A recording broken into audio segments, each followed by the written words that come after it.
Muy bienvenidos otro día más a nuestra serie de estudio del libro de Marcos, de ese Evangelio que estamos estudiando e intentando llegar a comprender la gran dimensión del Evangelio, de la historia de Jesús que nos cuenta Marcos. Gracias por estar ahí y gracias por compartir con nosotros el deseo de poder conocer mejor lo que la Biblia tiene para todos los creyentes. Nos encontramos en el tema 3, un tema que llevará por título Conflicto con los escribas. Un tema importante no solo para el estudio del libro de Marcos, sino también puede ser hecho extensible a el resto de los evangelios. El tema que nos ocupa hoy posiblemente sea uno de los más controvertidos para un lector del siglo XXI. Muchas hipótesis se han barajado a lo largo de la historia de cómo interpretar ciertos textos, de cómo leerlos a la luz de un contexto original. No así lo fue para el lector del Evangelio de Marcos. Las dificultades que hay para leer un libro bíblico la tenemos nosotros, no la tenían ellos, ya que, como hemos dicho en la serie del principio, es el lector el que promueve la necesidad de escribir el libro. Pero nosotros no somos los lectores originales del escrito. Por eso tenemos que abundar un poco o lo necesario en el contexto de la época, en el pensamiento del lector y el aporte del escritor para poder comprender la dimensión de los textos en el programa de hoy. Por eso estamos obligados a hacer un estudio de la situación, problema para que el lector original no tenía ni se enfrentaba, como estamos intentando comentar. Los personajes judíos del tema de hoy fundamental son los escribas. Eran los encargados de la interpretación de la ley en la época. Es decir, era un grupo de especialistas en lectura e interpretación. Desde la época de Esdras y del retorno del exilio de Babilonia, gozaban de un gran prestigio social, ya que fueron los que apoyaron la lectura de la Biblia después del exilio, después del retorno, siendo considerados en la época de Jesús ya como los grandes maestros de la ley, los grandes especialistas, toda la cosmovisión de la ley de la época pasaba por la interpretación de los escribas y eran conocidos incluso como los hombres de la gran sinagoga, es decir, los que aportaban el conocimiento en las reuniones de los sábados en las sinagogas. No todos ellos interpretaban de la misma forma. Había diferentes escuelas con diferentes tendencias. Todo el mundo conoce las dos grandes escuelas que son mencionadas en los evangelios. La escuela escriba de Girel tenía una interpretación indulgente, benévola, es decir, mostraban una cierta actitud comprensiva y tolerante, especialmente en la aplicación de los castigos, las normas, las reglas. Pero en el punto opuesto estaba la escuela de Shammai, que adoptó una línea mucho más rigurosa a la hora de aplicar los conceptos de la ley.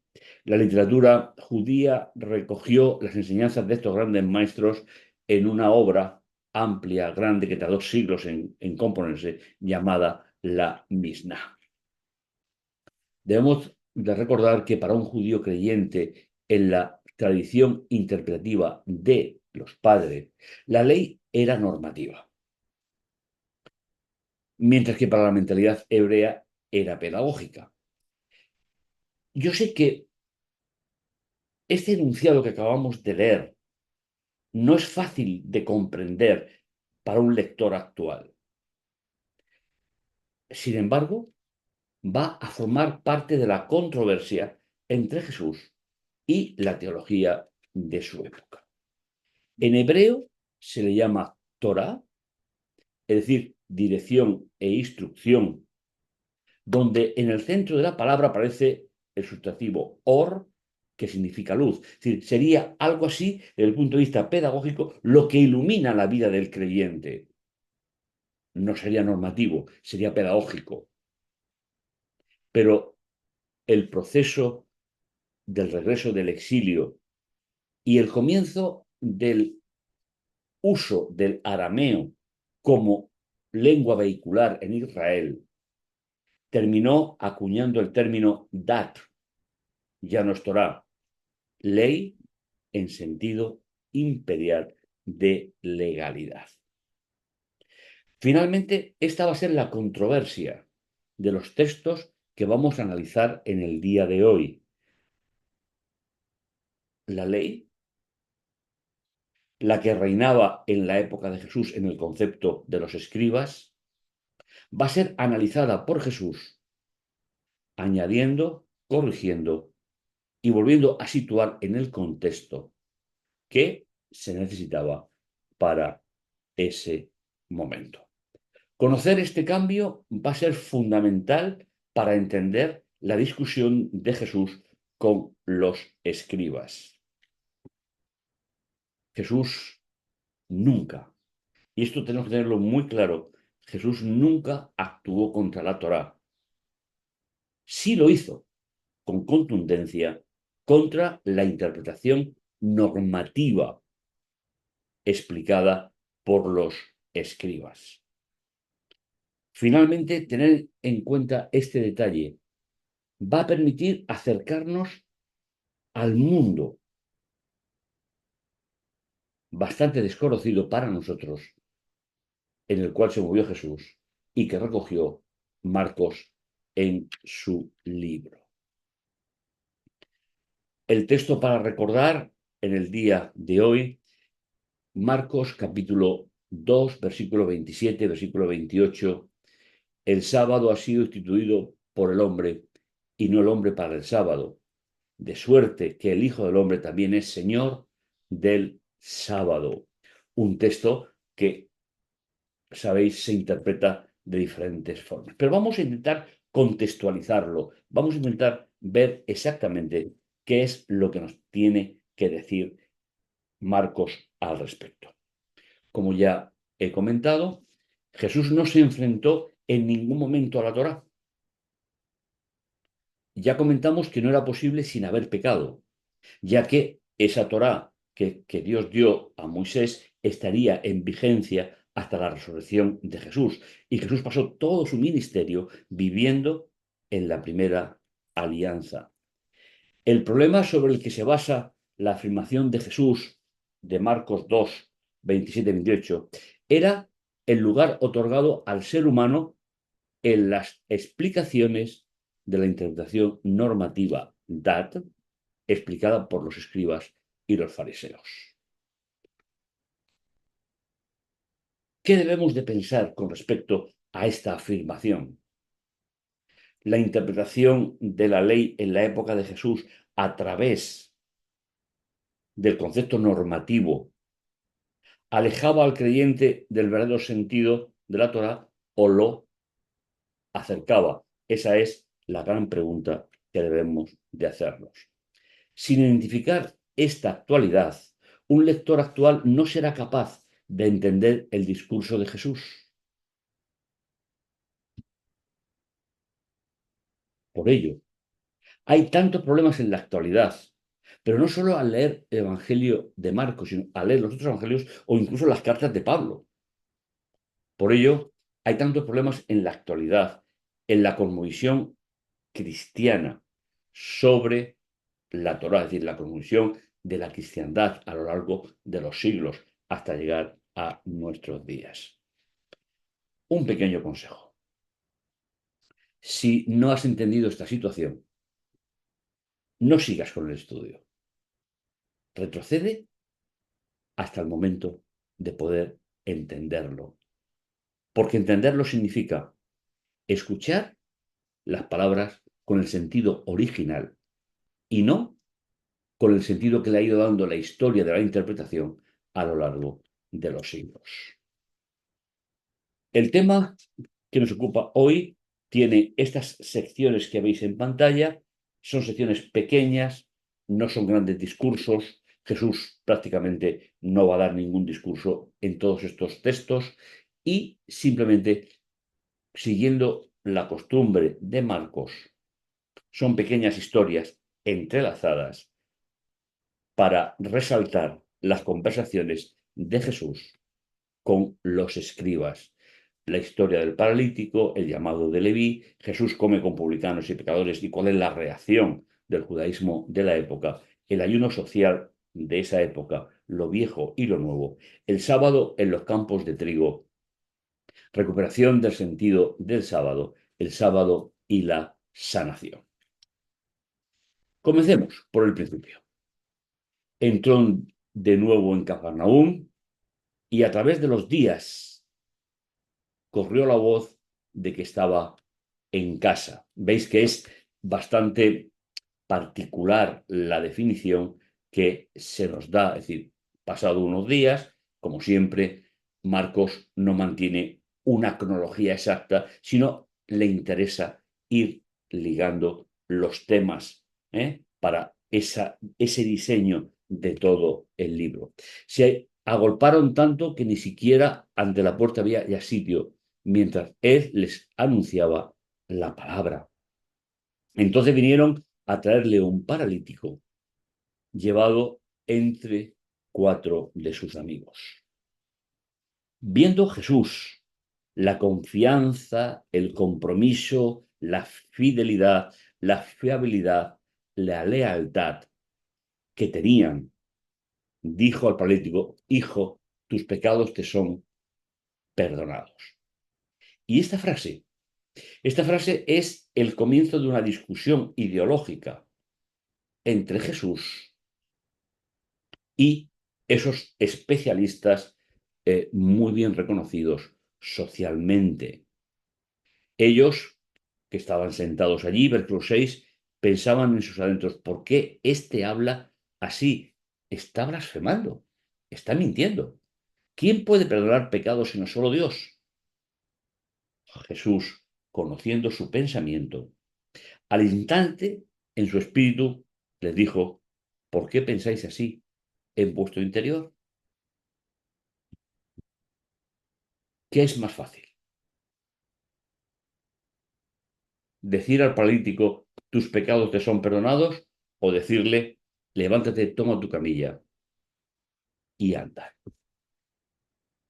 Pues para que sepáis que el Hijo del Hombre, esa figura tomada del libro de Daniel, capítulo 7, que tiene que ver con la relación de Dios con el ser humano a través de la encarnación, dice el versículo 10, pues para que sepáis que el Hijo del Hombre tiene en la tierra poder de perdonar pecados.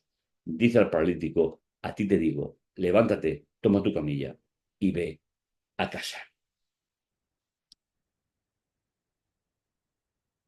Este primer encuentro hizo que la controversia fuese aumentando. Finalmente, los escribas estaban siendo llamados a cuidar la historia de Israel con respecto a la ley. Y Jesús va a tener varios encuentros que hemos enunciado en esa lista de los pequeños temas del programa de hoy. Salió de nuevo por la orilla del mar, toda la gente acudía a él y él les enseñaba. De nuevo volvemos a la idea de la pedagogía de Jesús. Estamos en el contexto de los que enseñaban la Torá. Es justo que también Jesús tenga su opinión y tenga la intención de formar al pueblo de una manera determinada. Marcos resaltará otra vez, como decimos, la función pedagógica en relación de los escribas de Jesús como maestro. Son los protagonistas de esta sección del libro de Marcos. Habrá otras con otros personajes del judaísmo, pero concretamente aquí estamos hablando de los escribas. Al pasar, vio a Leví sentado en el despacho de impuestos y le dijo, sígueme. Él se levantó y le siguió. En el programa anterior vimos cómo Jesús estaba seleccionando ya a ese grupo de discípulos que lo consolidaban como maestro en Israel. Aquí tenemos a un recaudador de impuestos que eran considerados como traidores a la nación. Era obvio, cobraban los impuestos para el imperio y vivían de lo que cobraban de más, simplemente porque vivían del imperio. Y la gran necesidad del judaísmo de la época de Jesús era que viniese un Mesías, no un Mesías en el sentido espiritual como Jesús, sino un Mesías que echara a Roma de la nación. Por eso, los recaudadores de impuestos que vivían muy bien económicamente estaban, por decirlo de alguna manera, en tierra de nadie. Ni los romanos los consideraban plenamente, ni los judíos tampoco, por el trabajo que ellos tenían. Pero Jesús, y es curioso cómo aquí se introduce en el esquema de Marcos a este llamamiento de forma particular, Jesús quiere que sepa que todo el mundo tiene derecho a la salvación que él propone. Y siguiendo con esa temática no relacional, sino con escenas propias que quiere resaltar, en cierta ocasión, estando él a la mesa en casa de Leví, muchos publicanos y pecadores se sentaron a la mesa, pues eran muchos los que le seguían. Al ver los escribas que comía como los pecadores y los publicanos, le dijeron a los discípulos de Jesús, es que come con ellos. Al oír Jesús, le dijo, no necesitan médico los que están fuertes, sino los que están mal. No he venido a llamar a justos, sino a pecadores. Y analicemos estas dos palabras, porque no tienen solamente connotación religiosa, sino tienen connotación social. Es decir, justos aplicado a ciudadanos modelos, es decir, personas que tenían un gran prestigio social. Como os digo, no tiene una connotación puramente religiosa. Y, por lo tanto, sino a pecadores, personas que no observaban y personas que no eran muy religiosas. Veis que es necesario que analicemos estos términos para no ponerlos siempre en un marco puramente religioso o teológico, como lo podemos entender a lo largo de los siglos. Jesús va a identificar a pecadores, es decir, personas que no observaban los preceptos fariseos o escribas y personas muy poco religiosas, como eran los publicanos, frente a los grandes cumplidores de esa tradición que estamos comentando. Jesús utiliza el término justo no en sentido religioso, sino en sentido social, con el sentido de ciudadano ejemplar, ¿eh? Para que podamos tener esa idea en nuestra mente. Como los discípulos de Juan y los fariseos solían ayunar, vinieron a preguntarle. ¿Veis? Siempre todos estos pequeños relatos nos están dando la relación de Jesús con los escribas.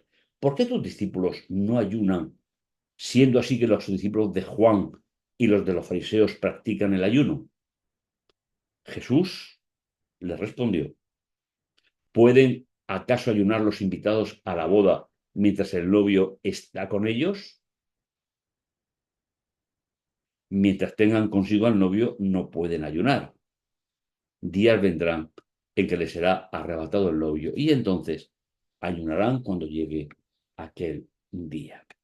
De nuevo, no estamos hablando del ayuno en general, sino estamos hablando de cierto ayuno propuesto por los escribas.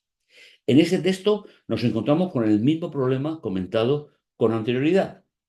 El tema del ayuno en este contexto no es una referencia a los días de ayuno señalados en la Torá, que seguían en total vigencia, sino el ayuno impuesto por la tradición, que era los martes y los jueves. Al igual que con otros puntos fundamentales, Jesús no podía eliminar los grandes días de fiesta que conllevaba el ayuno, como por ejemplo el día de las expiaciones. Sin embargo, la tradición, buscando una mayor situación social, impusieron martes y jueves. A esos ayunos extrabíblicos, pero justificados por la tradición, son los que Jesús hace referencia. Y cuenta una pequeña parábola, versículo 21 y 22, para justificar su planteamiento. Nadie cose un remiendo de paño sin fundir en un viejo vestido, pues de otro modo, lo añadido tirará de él el paño nuevo del viejo y se producirá un desgarrón peor. Nadie echa tampoco vino nuevo en un pellejo viejo. De otro modo, el vino reventaría los pellejos y se echaría a perder tanto el vino como los pellejos. Hay que echar el vino nuevo en pellejos nuevos. Qué parábola tan bonita, o dos pequeñas parábolas en las cuales Jesús está hablando de la tradición de Israel ante una propuesta de lectura. Y como hemos dicho ya en alguna ocasión, Jesús no se encontró en su época con personas que leyeron la Torá o los profetas directamente de los textos bíblicos, sino que siempre lo hacían a través de la tradición de los escribas y la tradición de los fariseos. Eso es lo que es el paño nuevo del paño viejo o el pellejo nuevo del pellejo viejo, donde albergar el vino, tal y como Jesús lo ha mencionado. Otro pequeño pasaje también importante de controversia. Un sábado en que Jesús cruzaba por los sembrados, sus discípulos empezaron a abrir camino, arrancando espigas. Los fariseos le dijeron, mira, ¿por qué hacen en sábado lo que no es lícito? ¿Sabéis? Este texto ha dado muchas posibilidades de lectura a lo largo de la historia. Pero como veremos y como ratificaremos a continuación, no se está hablando del sábado como si el sábado formaba parte de la alianza, el sábado era inquebrantable. Aquí no había una controversia entre Jesús y los escribas y fariseos. La controversia era cómo lo interpretaban en su época. Él le respondió con un caso histórico de la época de David, que donde David se saltó las normas. ¿Eh? Lo conocéis. Nunca habéis leído lo que hizo David cuando tuvo necesidad. Sí, debería de haber dicho, nunca os han leído, porque la inmensa mayoría de personas no sabían leer, aunque le está dirigiendo directamente a fariseos y escribas que sí que sabían utilizar los textos. Como entró en la casa de Dios, es decir, en el templo, en tiempo del sumo sacerdote Abiatar, comió los panes de la presencia, que solo los sacerdotes es lícito, es decir, está permitido, es posible o apropiado comer, y como les dio también a los que estaban con él. Esto sigue siendo esa lectura midrásica a través del tiempo de un texto del pasado. La tradición había excluido del sábado todos los trabajos que se realizaban para la construcción del templo de Salomón. Esa era la norma farisea y escriba. Todos los trabajos que se realizaron para la construcción del templo de Jerusalén estaban excluidos del sábado. Los judíos observaban a través de la ley rabínica, tradicionalmente 39 categorías principales de trabajos prohibidos en el sábado, todos ellos relacionados con la construcción del templo. Estas categorías se conocen como melajot, ¿eh? Y abarcaban una amplia gama de actividades. Cada una de estas 39 categorías incluye numerosas actividades específicas que estaban prohibidas para el sábado, lo que hace que las regulaciones del sábado sean bastante detalladas y muy complejas en la época de Jesús. Qué pena que muchos lectores del siglo XXI utilicen estos textos para decir el sábado era para judíos, el sábado está fuera. Pero como os digo, no es el contexto. No se puede permitir encontrar, no encontramos ningún texto en los evangelios que eliminen el sábado. Jesús no podía hacerlo. Jesús no lo intentó. Jesús no lo hizo. Jesús está hablando de cómo se había definido el sábado en su época, a través de estos 39 categorías de obras excluidas del sábado. Estas leyes fueron desarrolladas a lo largo de siglos por los rabinos y se basaban en las actividades que se realizaban en la construcción del tabernáculo, del templo de Jerusalén, tal como se describe en el Talmud.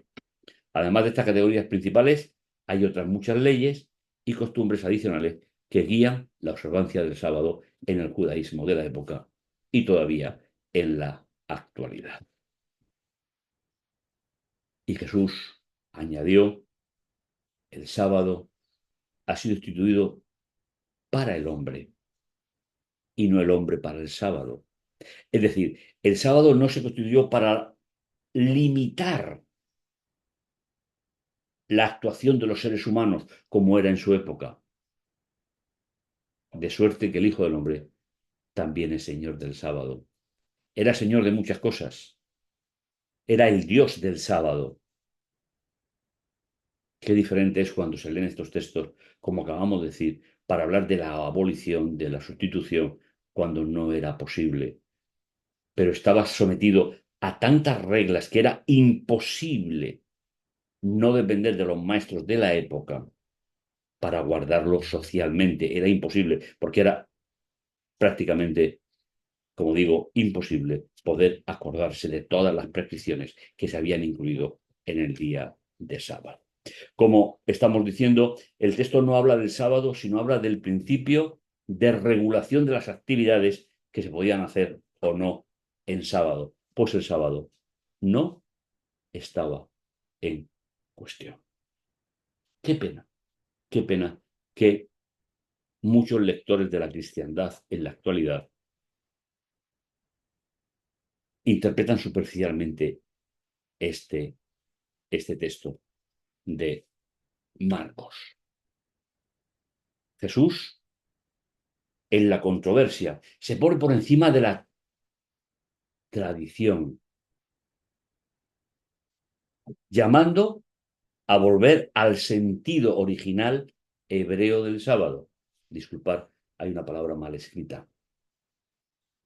Donde el ser humano es puesto como el centro de la creación de Dios y no como el elemento víctima de todas esas leyes que se habían añadido y que no están en la Torá, sino que vienen a través del Dat, del concepto de ley jurídica que aparece a partir del regreso de Babilonia.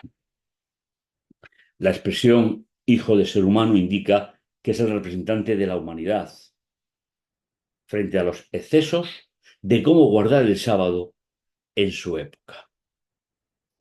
Y es bueno que podamos meditar esta idea.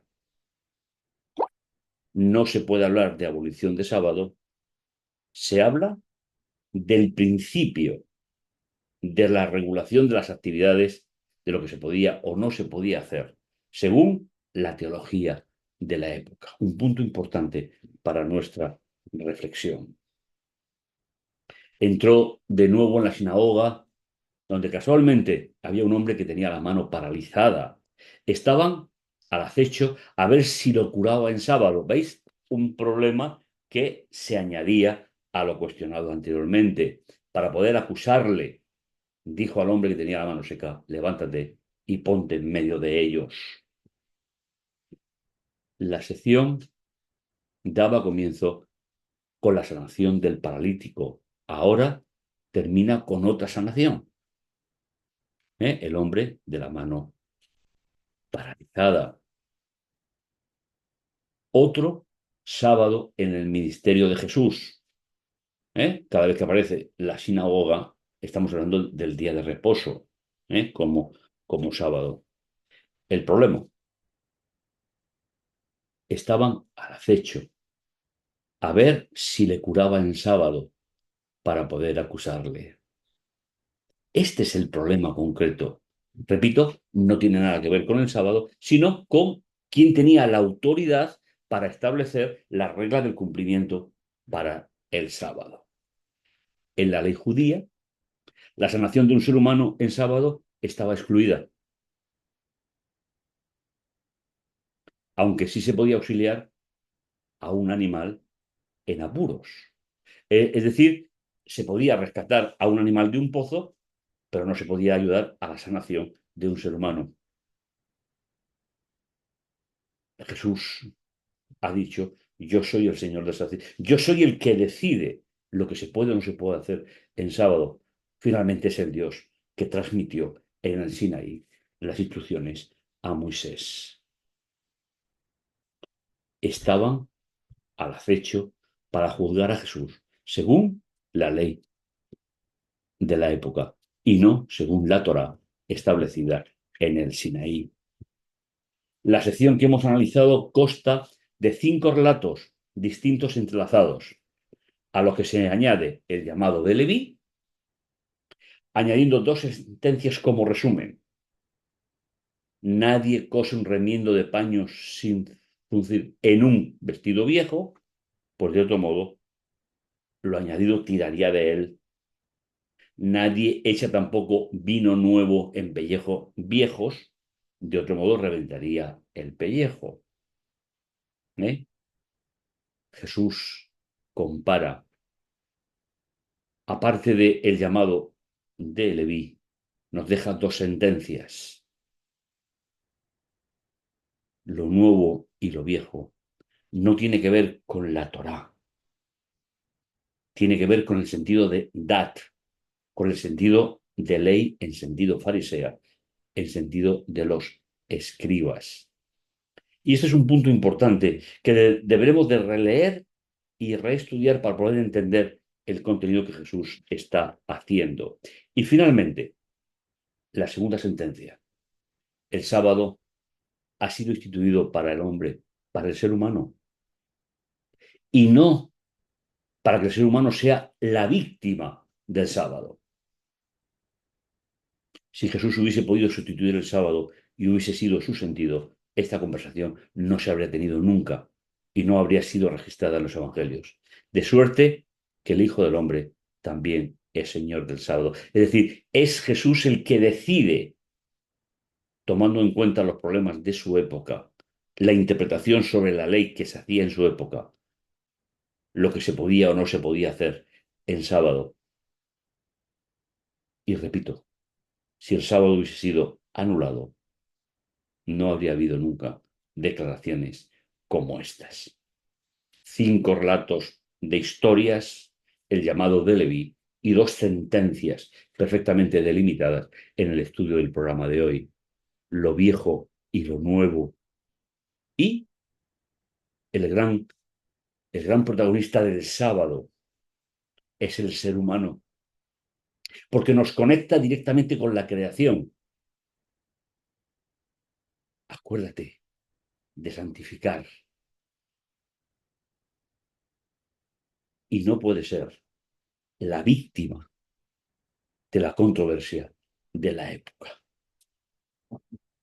Te invito a que reflexiones en este tema por la importancia que tiene para llegar a un sentido completo y básico de lo que Jesús ha dicho. ¿Por qué no va a tener el ser humano en sábado la misma importancia que podía tener cualquier animal que se veía en apuros? Jesús revitaliza después de siglos el sentido de la Torá diciendo vuestro sentido de ley es jurídica, pero el sentido de la Torá es pedagógica, es formativa, es indicar cómo vivir en esencia dentro de la alianza, que estaría, como hemos dicho, en vigencia hasta la resurrección de Jesús. Te invito a que sigas el programa, que pienses y medites en lo que hemos hablado y que tal vez podamos reflexionar y aprender cosas que se os han podido pasar por alto. Nos encontraremos en el siguiente programa. Que el Señor te bendiga y te guarde.